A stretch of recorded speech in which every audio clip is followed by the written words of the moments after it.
Ďakujem pekne. Pani kolegyňa, iba krátko. Myslím, že áno, jak ste povedali, aj malý národ môže vytvoriť nejaký ten most medzi tými veľkými. A Jan Pavol II, keď bol na Slovensku svojho času ešte počas života, tak povedal, že Slovensko vniesie do Európy nie ekonomiku, ale to duchovno a to, v čom je silné. A to je možno, že aj, ako sa hovorí, miluj bližného svojho ako seba samého. Hovorili ste aj o tom, že chceme vytvárať domov, nový domov pre utečencov, ktorí tu k nám prichádzajú.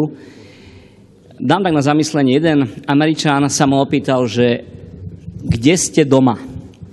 Tak samozrejme každý ináč reaguje a on mi povedal, že viete, kde ste doma? Som povedal, nech sa páči, povedzte mi to. Tak povedal, ak prídete na miestny cintorín a pozrite, tu mám otca, tu mám deda, tu je sused, tu je kamarát zo školy, tu je môj strýko a povedal, že tam som doma. Takže takto časť Američanov vidí, že kde je doma.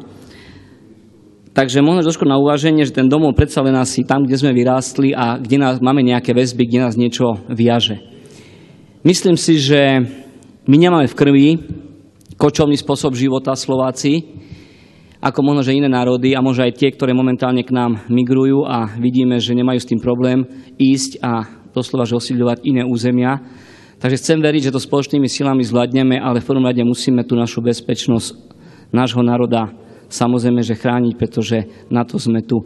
Takže myslím si, že ja s tým problém nebudem mať a verím, že to, čo vláda navrhne, respektíve aby schválila Národná rada, bude aj s mojím čistým svedomím. Ďakujem pekne.